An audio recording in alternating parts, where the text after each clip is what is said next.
News network में आपका हार्दिक स्वागत है। देखिए, जो सरकार की सरकार जो अपने देश के युवाओं के जो समस्याएं हैं उनसे सरोकार न रखे, उनकी भविष्य की चिंता न करे, वो सरकार बिल्कुल निकम्मी सरकार है। और ऐसी सरकार को पद पे बने रहने का कोई अधिकार नहीं है। ये अखिल स्वामी एक शिक्षक मानता है। मेरा यह मानना है कि भारत जैसे देश में, जिसमें विश्व की सबसे ज्यादा बड़ी जनसंख्या है और हमारे देश के अंदर युवाओं की संख्या सबसे ज्यादा, बाकी आप यूरोप चले जाइए, आप चीन चले जाइए, आप जापान चले जाइए, तो वहां देखिएगा वहां वृद्धों की संख्या बहुत ज्यादा है, क्योंकि मेडिकल फैसिलिटीज अच्छी हो गई हैं, मृत्यु जल्दी होती नहीं है, जन्म दर कम हो गई है, मृत्यु दर कम हो गई है, तो वहां पे बुढ़ों की संख्या बहुत ज्यादा है। हमारे देश की जो प्रकृति है वो थोड़ी डिफरेंट टाइप की है। हमारे देश में युवाओं की संख्या बहुत ज्यादा है और विश्व का यंगेस्ट देश हमारा देश है। तो देश के सामने एक बहुत बड़ा, जिसे कहते हैं पॉजिटिव पॉइंट भी है और एक बहुत बड़ा हो सकता है, ऐसा है क्योंकि जब देश की वर्किंग हैंड्स आपके पास हैं, दूसरे देशों के पास नहीं है। दूसरे देशों की जनसंख्या बढ़ नहीं रही। चीन ने बहुत गलती की, उन्होंने वन चाइल्ड नॉर्म का नारा दे दिया। अब एक बच्चा पैदा हुआ घर में और वृद्धों की संख्या बढ़ती चली गई, तो आज उनके पास वर्किंग हैंड्स नहीं है। यूरोप के पास वर्किंग हैंड्स नहीं है, तो वर्किंग हैंड्स के लिए वो इंडिया पे डिपेंडेंट है। तो अगर इंडिया अगले 20 साल तक, जब हमारे देश के अंदर ये युवाओं की संख्या बढ़ी रहेगी, अगर इसका सदुपयोग करे, अगर इनको अच्छी शिक्षा दे, अगर इनको क्वालिटी एजुकेशन दे, अगर इनको सस्ती एजुकेशन दे और सारे मानदंडों का पालन करे, तो पूरे विश्व में हिंदुस्तान विश्व गुरु बन सकता है अगले 20 साल के अंदर, क्योंकि युवा जनसंख्या है। लेकिन इसका एक दुखद पहलू भी है।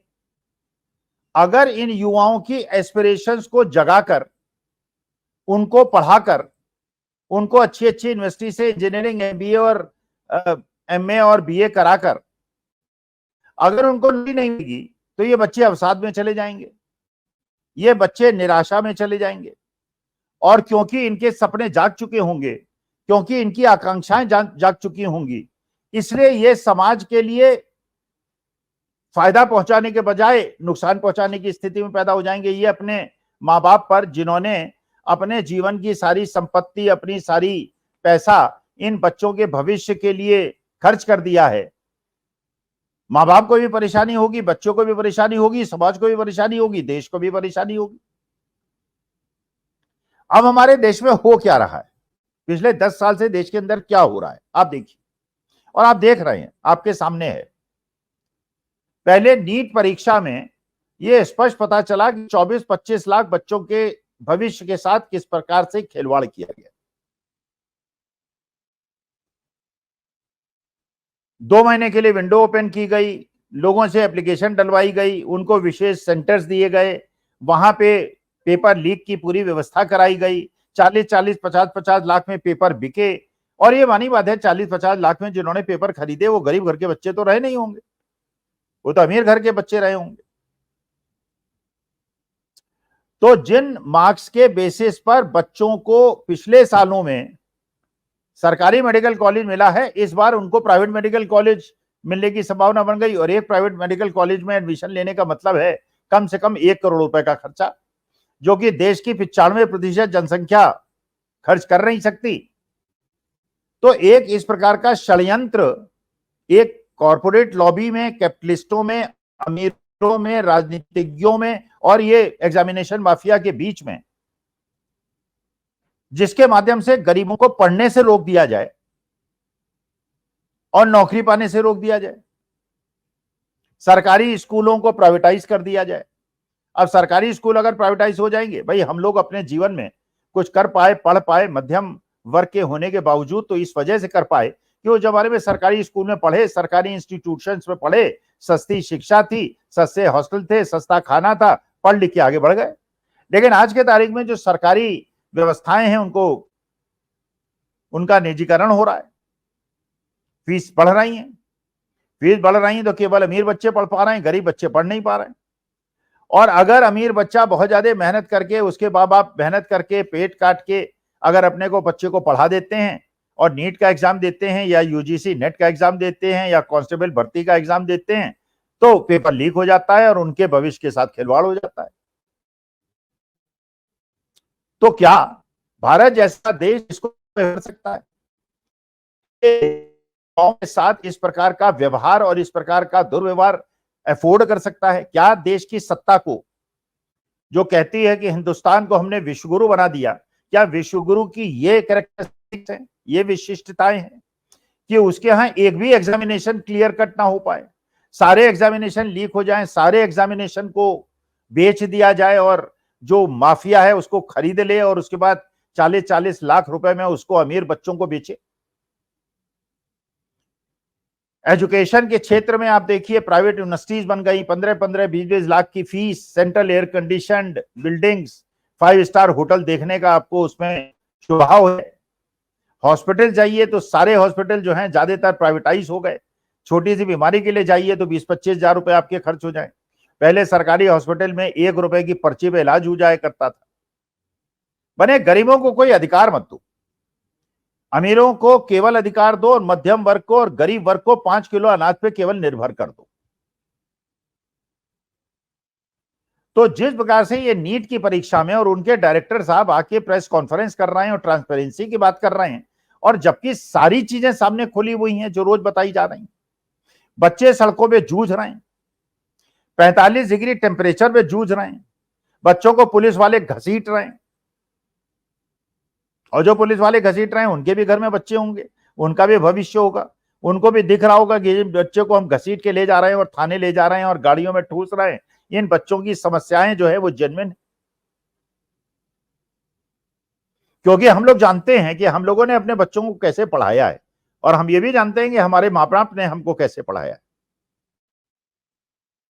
और ये हर आदमी वो जानता है जिसने शादी की है, बीवी को नहीं छोड़ा है और जिसके बच्चे हैं, वो जानता है कि बच्चों को पढ़ाना और बच्चों को योग्य बनाना एक बहुत तपस्या है। और ये है जिसने अपने दाम्पत्य जीवन का और सनातन धर्म का पालन किया है और अपने पति धर्म का या पुत्र धर्म का पालन किया है। बच्चा कहता है 3 बजे उठा देना, माँ 3 बजे उठा देती है, 4 बजे कॉफी देना देती है, रात को 11 बजे सुला देना सुला देती है। मतलब माँ बाप जिस प्रकार की तपस्या करते हैं ये हम आप सब जानते हैं, क्योंकि मैं शिक्षक रहा हूं। मैंने अपने जीवन में बच्चों के आंखों में सपने देखे, अपने माँ बाप ने उनके लिए जो किया है उसको वापस करने के सपने देखे। और अगर इन लोगों के सपनों को जगा के, देश के युवाओं के सपनों को जगा के उनके साथ धोखा होगा और मेरे देश के बच्चे अवसाद में जाएंगे, डिप्रेशन में जाएंगे, दुखी होंगे, तो देश के बाकी समाज का क्या कर्तव्य है ये आप बेहतर समझ सकते हैं, क्योंकि हर आदमी डायरेक्टली और इनडायरेक्टली इन युवाओं के साथ, इन बच्चों के साथ जुड़ा हुआ है। आपने अभी देखी होगी तो आपने देखा होगा कि 400 मीटर्स रेस होती है, 100 मीटर्स में एक व्यक्ति दौड़ता है, फिर वो बैटन दूसरे को देता है, दूसरा तीसरे को देता है, तीसरा चौथे को देता है, रेस पूरी होती है। तो हमारी जनरेशन जो ओल्ड जनरेशन है, हमारी है कि हमारे देश की जो अगली जनरेशन है वो हमसे बेहतर हो, हमसे ज्यादा सुखी हो, हमसे ज्यादा समृद्ध हो। और जिस देश ने हमको सब कुछ दिया है उस देश में इतना सुखद वातावरण इन बच्चों को मिले। और हमारे पितामह जो थे, हमारे पिता माता पिता थे, वो चाहते थे कि हमको उनसे बेहतर मिले, हम चाहते हैं हमारे बच्चों को उनसे बेहतर मिले। लेकिन क्या अपने जीवन काल में हम देख रहे हैं कि हमारे बच्चों को, हमारे युवाओं को जो मिल रहा है, जो हमको मिल गया? हमने अपने जीवन काल में इस प्रकार की बेमानियां नहीं देखी, हाई स्कूल इंटरमीडिएट एग्जामिनेशन में इस प्रकार की चीजें नहीं देखी, इंजीनियरिंग की इस प्रकार की बेमानी नहीं देखी, जितने कंपटीशन में पार्टिसिपेट किया इस प्रकार की बेमानी किसी के दिमाग में भी नहीं आई कि ऐसी बेमानी रही होगी। और ये किसका जमाना था? ये पंडित जवाहरलाल नेहरू का जमाना था, ये इंदिरा जी का जमाना था, ये लाल बहादुर शास्त्री जी का जमाना था। और आज किसका जमाना है? विश्व गुरु का जमाना है। और ऐसा पेपर नहीं है जो लीक ना हो। अगर मेहनती मेधावी बच्चों को एग्जामिनेशन में फेल कर दिया जाएगा, उनको नंबर नहीं दिए जाएंगे, और पैसे वाले और जो एग्जामिनेशन माफिया है उसके संपर्क में रहने वाले एम्स के अंदर डॉक्टर बनेंगे और हमारे भविष्य में हमारा ऑपरेशन करेंगे, तो हमारा भविष्य तो वैसे ही क्या होगा हम समझ सकते हैं। बने अच्छे बच्चे डॉक्टर नहीं बनेंगे, इंजीनियर नहीं बनेंगे। अब सिविल सर्विसेज में भी कहीं पेपर लीक ना होने लगे। कल पता चले डीएम कलेक्टर साहब जो हैं उनके हाई स्कूल इंटर में तो 33% मार्क्स है, लेकिन वो आईएएस टॉप कर गए। अभी तक तो ऐसा नहीं सुना, लेकिन अगर ऐसी सरकार रही तो ये हो सकता है हो जाए। जैसे नीट परीक्षा में पता चला कि दो सब्जेक्ट में फेल है, लेकिन नीट में 720 में 720 नंबर, क्योंकि माफिया से उसका संपर्क है। और मंत्री जी हैं, 2 दिन उन्हें शपथ लिए होता है, कह देते नहीं कोई बेईमानी नहीं हुई है, काउंसलिंग होगी। 4 दिन बाद कहते हैं नहीं नहीं बेईमानी हुई है, जांच होगी, किसी को छोड़ा नहीं जाएगा। और आज जो एनटीए के डायरेक्टर साहब हैं उनको तलब किया गया है। माने जनता की आवाज सुनेंगे, लेकिन तब सुनेंगे जब समस्या पराकाष्ठा में पहुंच जाएगी। बच्चे जूझ रहे हैं, बच्चे 45 डिग्री में सड़कों पे पुलिस वालों से जूझ रहे हैं, उनके दिलों के अंदर आंसू हैं, वो रो रहे हैं, वो परेशान हैं, अकेले जूझ रहे हैं। और हम उनके वृद्ध, उनकी पुरानी जनरेशन घर में बैठे हैं। मैं तो आह्वान करना चाहता हूं सारे राजनीतिज्ञों से। देश की जनता ने 2024 के चुनाव में एक जनादेश दिया है, और जनादेश स्पष्ट दिया है कि इस देश के अंदर लोकतंत्र का और संविधान का मर्यादाओं का पालन होगा, होना चाहिए। हम एक छत्र राज्य किसी का नहीं चाहते, ये देश की जनता ने बता दिया है। ये कैसे लोकतंत्र और कैसे संविधान की रक्षा होगी जहां इस प्रकार से पेपर लीक आउट होंगे और अरबों करोड़ों रुपए का खेल होगा, और जो इस मास्टरमाइंड है वो विदेश देश को छोड़ के भाग जाएंगे। तो जितने लोग विपक्ष के हैं, मैं आज उनका आह्वान करना चाहता हूं, चाहे वो राहुल गांधी हो, चाहे खड़गे साहब हो, चाहे प्रियंका गांधी हो, चाहे संजय सिंह हो, चाहे अखिलेश यादव हो, चाहे तेजस्वी यादव हो, चाहे उद्धव ठाकरे हो, चाहे स्टालिन हो या शरद पवार हो, सारे काम छोड़ दीजिए। स्पीकर पद इंपॉर्टेंट नहीं है, हो जाने दीजिए, कर दीजिए, चलाइए सरकार, कोई बात नहीं, खरीदिए, खो में खरीदिए, लेकिन देश के युवाओं के साथ सरकार का अत्याचार अनाचार नहीं सहा जाएगा। आपको याद होगा जब कांग्रेस की सरकार थी, निर्भया कांड हुआ था, पूरा देश रामलीला ग्राउंड और जंतर मंदिर पे उमड़ पड़ा था, क्योंकि देश की जनता की सहानुभूति उस बिटिया के साथ थी जिसके साथ अत्याचार हुआ था।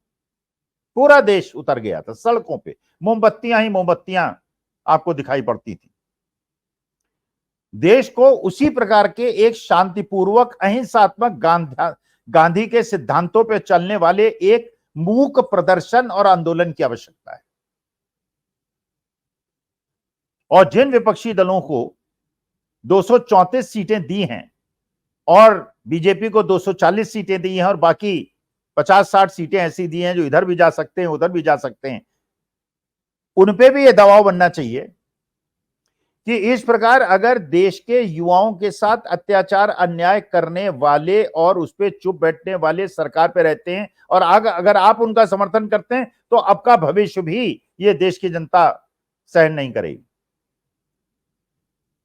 एक आह्वान हो, एक दिन 45 डिग्री टेम्परेचर पे हमारे केवल बच्चे क्यों लड़े,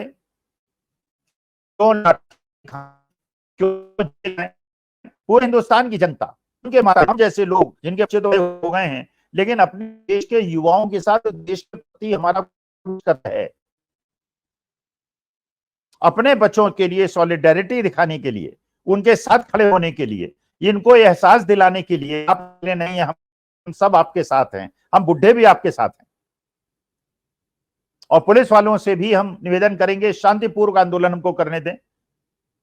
आपके भी बच्चे हैं, आप भी किसी के बच्चे हैं, आपको भी आपके माँ बाप ने पढ़ा लिखा कर इस योग्य बनाया है कि आज वर्दी में आप, लेकिन घसीटिए मत, इनको मारिए मत, इनको पीटिए मत। ये आपके घर के बच्चे हैं, आपके गांव के बच्चे हैं, आपके मोहल्ले के बच्चे हैं, आपके समाज के बच्चे हैं, आपके देश के बच्चे। और उसी प्रकार का दृश्य हो जिसमें राहुल गांधी भी हो, सारे विपक्षी दल के नेता हो, हम सब हो, लाखों की भीड़ हो, हाथ में मोमबत्ती हो, शांति मार्च हो, सभी धर्म के लोग हो, सभी समाज के लोग हों। और उसके बाद हम लोग ये कोशिश करें कि देश की जनता जाने का प्रयास करें कि हम लोग अपने देश के युवाओं के साथ हैं, अपने देश के बच्चों के साथ। देश का बच्चा अकेला ना समझे, उनके साथ अन्याय हो रहा है, हमारे साथ अन्याय हो रहा है, देश के समाज के साथ अन्याय हो रहा है, देश के भविष्य के साथ अन्याय हो रहा है, और हम इसको सहन नहीं करेंगे।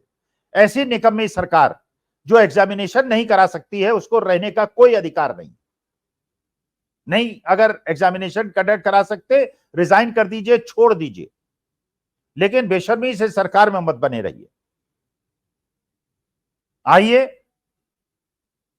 जो राजनीति में लोग हैं उनका आह्वान करिए, आइए नियत कीजिए, सारे लाखों की संख्या में बच्चों के साथ सॉलिडेरिटी करेंगे, बच्चों के भविष्य के साथ खिलवाड़ नहीं होने देंगे। अगर सीबीआई को ही यूजीसी नेट और नीट की परीक्षाओं का इंक्वायरी करनी है तो सीबीआई के माध्यम से ही एग्जामिनेशन करा दीजिए, सुप्रीम कोर्ट के माध्यम से एग्जामिनेशन करा दीजिए। वरना अगर इतने निकम्मे हैं, इतने अकर्मण्य हैं कि एग्जामिनेशन नहीं करा सकते, तो ये सारा खर्चा आप करते हैं, बड़े बड़े ऑफिसेज आपने खोल रखे हैं, एयर कंडीशन ऑफिसेज खोल रखे हैं, इनको बंद कर दीजिए। हमें अपने बच्चों के भविष्य के साथ खिलवाड़ नहीं चाहिए। अब देखते हैं आगे क्या होता है, मेरे बच्चों के साथ न्याय होता है कि नहीं होता है, लेकिन होना चाहिए। एक शिक्षक मन बहुत व्यथित है, इसलिए आज व्यथित मन से जो बोला है उसके लिए अगर कुछ मैंने ज्यादा बोल दिया हो तो क्षमा कीजिएगा। नमस्कार, प्रणाम और धन्यवाद।